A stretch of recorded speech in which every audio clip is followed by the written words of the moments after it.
മൂന്നാറിലെ മഞ്ഞിന്റെയും തേയിലത്തോട്ടത്തിന്റെയും വശ്യത ആസ്വദിച്ചൊരു KSRTC യാത്രയായാലോ? അതും transparent double decker ബസ്സിൽ. പുതുവത്സരത്തിൽ മൂന്നാറിലെത്തുന്ന സഞ്ചാരികൾക്ക് പുത്തൻ അനുഭവമൊരുക്കുകയാണ് KSRTC. കാഴ്ചയെ മറക്കാതെ പൂർണ്ണമായി ആസ്വദിക്കാൻ കഴിയുന്ന തരത്തിലാണ് ബസിന്റെ നിർമ്മാണം.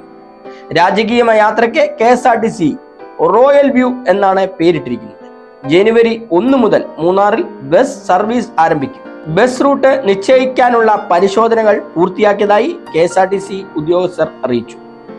ഡ്രൈവർമാരുടെ പരിശീലനം നടന്നു വരികയാണ്. തിരുവനന്തപുരം, കൊച്ചി എന്നിവിടങ്ങളിലെ ഡബിൾ ഡെക്കർ സർവീസുകൾ ജനപ്രീതി നേടിയതിനു പിന്നാലെയാണ് മൂന്നാറിലും സർവീസ് ആരംഭിക്കുന്നതിനുള്ള തീരുമാനം KSRTC കൈക്കൊണ്ടത്. മൂന്നാറിൽ നിന്ന് ആനയിറങ്കൽ വരെയാണ് ഡബിൾ ഡെക്കറിലുള്ള യാത്ര. മൂന്നാർ KSRTC ഡിപ്പോയിൽ നിന്ന് ആരംഭിച്ച് signal point, Chokramudi, Anayirangal, botanical garden എന്നിവിടങ്ങളിലൂടെ സർവീസ് നടത്തി തിരികെ ഡിപ്പോയിലെത്തും. ഈ സർവീസുകൾക്ക് മികച്ച പ്രതികരണം ലഭിക്കുമെന്നാണ് KSRTC കരുതുന്നത്.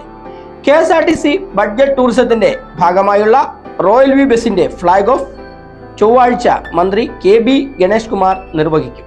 ഇത് KSRTCയുടെ ചരിത്രത്തിലെ ഒരു നാഴികക്കല്ലായി മാറുമെന്ന് മന്ത്രി പറഞ്ഞു. Your one-stop shop for news and fun. Watch SAG News.